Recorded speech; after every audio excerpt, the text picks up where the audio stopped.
수험생 여러분 안녕하세요. 상쿠이자스입니다. 이번 영상도 한국인 최초 바티칸 변호사의 공부 철학 한동일 변호사님의 한동일의 공부법 책을 읽어보아서 공무원, 경찰, 소방, 수험생분들과 같이 공유해보면 좋은 내용을 바탕으로 제 개인적인 의견도 같이 다뤄보는 영상입니다. 오늘 같이 제가 좀 다뤄보고 싶은 내용은 바람에 흔들리는 겨울 나무처럼, 이 부분 한번 제가 좀 읽어볼게요. 실패한 경험을 자랑할 수 있다면 저는 남 부러울 것이 없을 것입니다.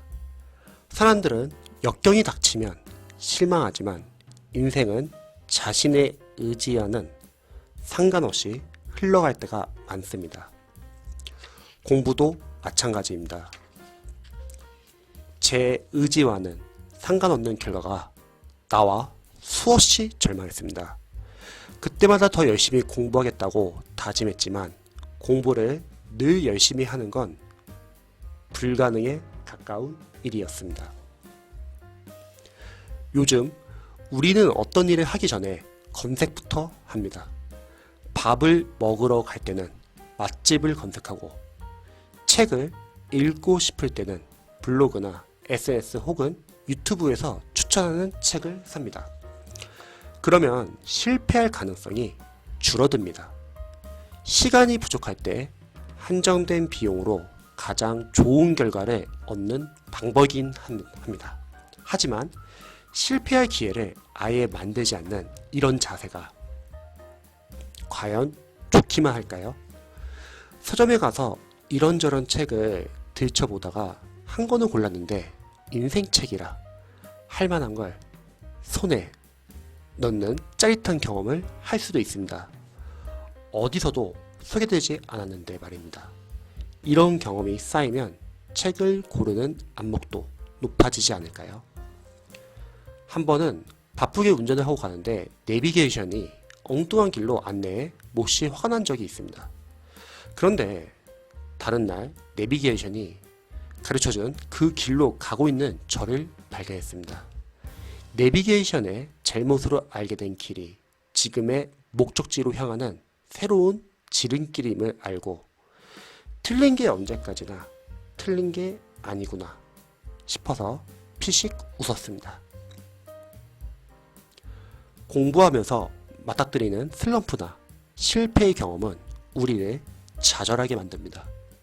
하지만 실패는 우리의 수많은 부분 중 하나일 뿐입니다. 제 책 라틴어 수업에서 말했듯이 겸손한 사람이 공부를 잘한다는 사실을 알고 있나요? 좌절하지 않는 태도는 경손함에서 나옵니다. 맞아, 솔직히 난 아직 부족해. 실력을 더 쌓아야 해. 이런 태도 말입니다. 겸손함은 자기 자신을 정확히 알고 인정하는 태도이기도 합니다. 자신이 할 수 있는 것과 할 수 없는 걸 정확히 아는 태도입니다. 실패를 통해 내가 다시 할 수 있는 게 무엇인지 생각하기 때문에 잠시 실망하고 좌절감을 맛볼 수 있지만 그대로 멈추지 않습니다. 실패에 대한 기억, 무능한 자신에 대한 기억을 잊고 새롭게 정비한 기억을 통해 자신이 가진 새로운 가능성을 발견해 나가는 겸손함이 공부하는 노동자의 자세입니다. 자, 계속 한번 읽어볼게요. 사실 저는 그리 겸손한 사람이 못 됩니다. 그러나 공부를 할 때는 모르는 게 보이고 제 한계가 분명하게 드러났기에 겸손해지지 않을 수 없습니다. 유럽에 내노라 하는 석학들의 수업, 그분들과 저의 격차는 가늠하기조차 어려웠지요. 그분들처럼 되고 싶다는 열망이 있었지만 욕심부리진 않았습니다. 학문은 자동차처럼 순간 가속으로 아차를 추월할 수 없기에 그저 벽돌을 한 장 한 장 쌓듯 묵묵히 채워갔습니다. 그 외에는 달리 방법이 없었습니다. 제가 이제 여기에서 이 책에서 좀 같이 공유하고 싶은 부분이 이 부분부터 나옵니다. 한번 읽어볼게요. 나무를 가장 정확히 볼 수 있는 계절은 언제일까요? 바로 겨울입니다. 풍성한 녹음도 화려한 단풍도 모두 진 나무의 가장 적나라한 모습이 보입니다. 계절이 바뀌어도 변치 않고 그대로인 나무의 본 모습 말입니다. 가지가 얼마나 많고 어느 곳에 향해 뻗어 있으며 모양은 어떠한지 나무와 더불어 산의 모습도 정확히 보입니다. 산에 있는 모든 나무가 나뭇잎을 떨구고 자신의 모든 걸 있는 그대로 드러낼 때 산도 능선과 골짜기를 더 뚜렷하게 보여줍니다. 공부하는 사람도 겨울 나무와 같을 때 자기 자신을 제대로 볼 수 있습니다. 허세와 거칠애, 핑계와 변명을 다 버리고 나면 비로소 자신의 본 모습이 보입니다. 다 버리고 남은 게 공부하려고 책상 앞에 앉은 자신입니다. 자기 자신을 제대로 보지 못하면서 공부를 잘 하기를 기대할 수 없습니다.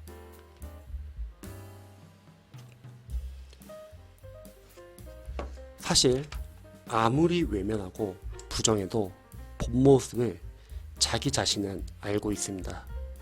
그러나 우리는 입으로 다르게 말하는 경우가 많습니다.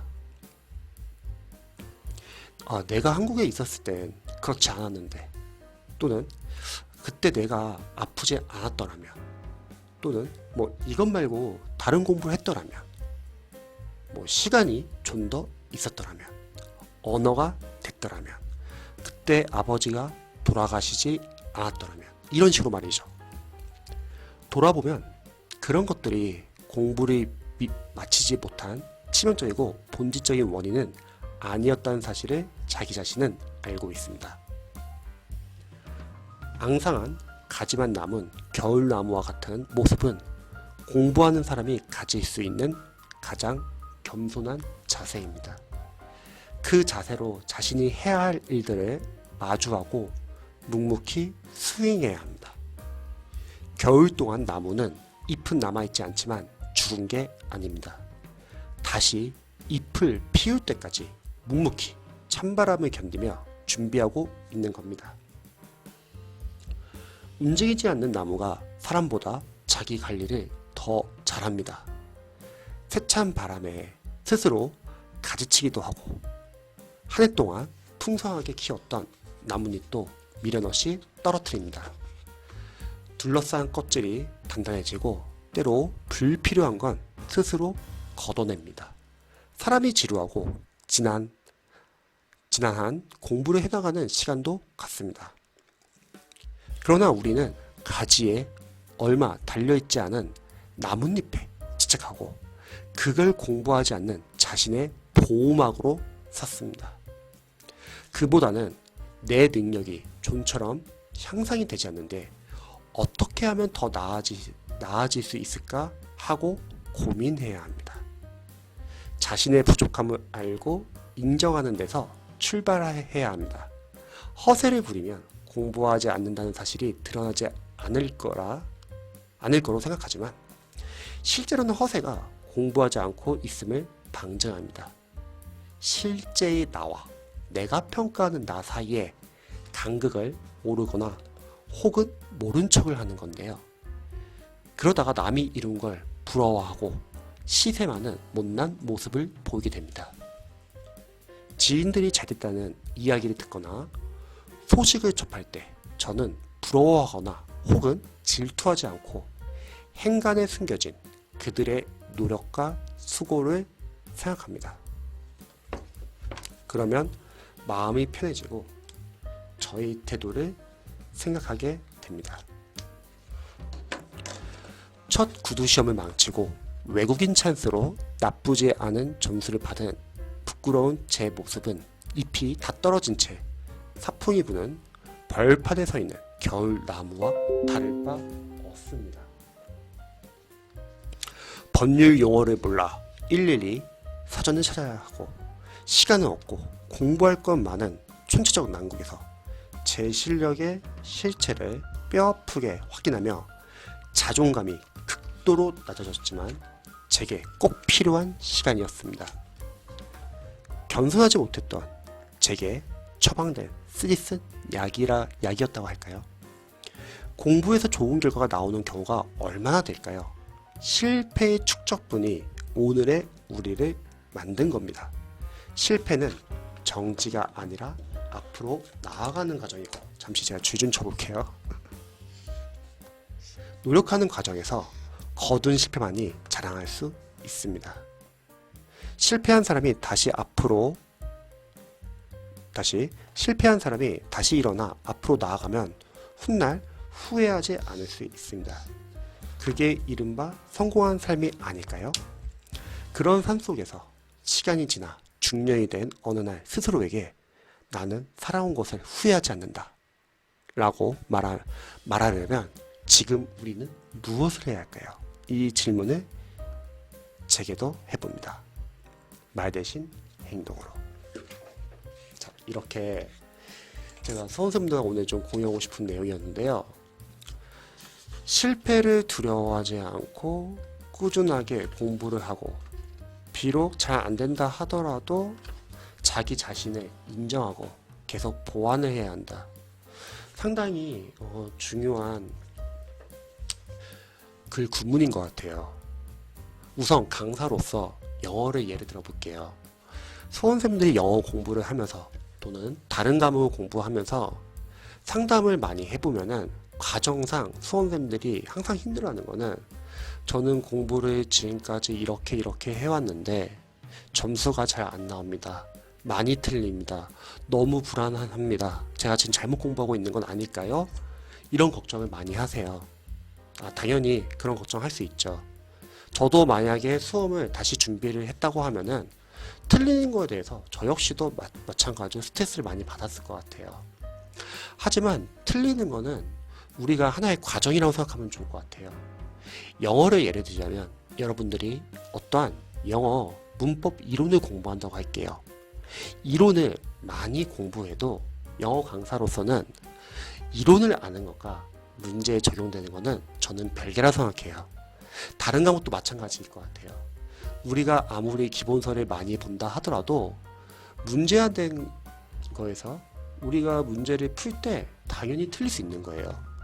왜냐면 이론을 안다고 문제에 바로 적용되는 게 아니라 그 문제화된 그 문제를 풀면서 틀리면서 그 이론을 다시 정립하고 확립하고 정리하는 과정이라고 저는 생각을 합니다.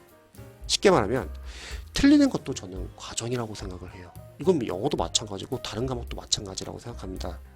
수험생들이 종종 이제 상담을 해보면은 자신이 틀리는 것에 대해서 너무 불안해하시는 분들 많이 계세요. 근데 거꾸로 묻고 싶어요. 오히려 완벽하게 공부하려고 하는 게 무리한 계획이 아닐까. 그게 가능하다고 하면 다른 수험생들도 다들 완벽하게 공부할 수 있지 않을까. 그러기에는 우리 공무원, 경찰, 소방 수험생들의 공부할 양이 너무 많다는 거예요. 틀리는 것도 하나의 과정으로 인정하시면은 스트레스를 좀 덜 받을 수 있을 것 같아요. 근데 놀랍게도 수많은 합격생분들의 케이스를 제가 상담해보고 봐왔을 때 합격생분들의 공통점이 있어요. 뭐냐면요, 단순해요. 이거는 당연히 틀릴 수 있는 거야. 뭐 틀리면 어때? 틀리면서 내 걸로 만들어야지 하면서 넘어갑니다. 상당히 좋은 마인드인 것 같아요. 근데 이게 진짜 필요해요. 가끔씩 어떤 수험생들은 하나하나에 너무 의미를 부여하시는 분들 많이 계실 거예요. 근데 그렇게 공부를 하게 되면은 공부를 못합니다. 이거 하나하나 다 의미를 부여하게 되면은 우리가 완벽하게 공부할 수 있는 건 아닌 것 같아요. 오히려 단순해지면 좋아요. 틀리는 거는 많이 틀릴 수 있어요. 언제까지? 우리가 뭐 단원별 기출, 단원별 진도별 모의고사, 나중에 뭐 시행착오별 기출, 동형 모의고사 많이 틀릴 수 있어요. 왜냐면 강사로서는 사실 문제가 틀린 문제들은 정해져 있거든요. 오단율을 보면은 매년 수험생들이 틀리는 문제는 정해져 있습니다. 하나의 과정이라 생각하시면 좋을 것 같아요. 뭐 틀리면 어때요, 여러분? 틀리고 나서 중요한 건 좌절하는 게 아니죠. 그 틀린 부분을 통해서 내 약점이 무엇인지 내가 어떤 것을 보완해야 하는지를 체크를 하고 그거를 자신의 것을 만드는 거죠. 그리고 시험 당일에 다시 비슷한 포인트가 나오면은 맞추면 되는 거죠. 그래서 이번 영상을 촬영하게 된 계기는 분명히 전국의 수험생들 중에서 자신이 공부하는 과정에서 틀려가지고 불안해하시는 분들이 많이 계실 거라 저는 생각합니다. 근데 이런 말을 하고 싶어요. 여러분들 이전에 많은 합격생들도 똑같은 과정을 거쳤습니다. 여러분들만의 문제는 아니고 어쩔 수 없어요. 그것도 하나의 과정이라는 거예요. 그래서 제가 오늘 이렇게 한동희 변호사님의 한동희의 공부법 책 좋은 문장을 한번 읽어봤고요. 아마 영상은 제가 그때 한동일의 공부법 여기까지 찍을 것 같아요. 지금 너무 많은 공부법 책들이 많아가지고 또 공무원, 경찰, 소방 그리고 편입 관련해서 궁금하신 점이 있으시면 언제든지 알려주시고요. 제 영상 봐주셔서 감사합니다.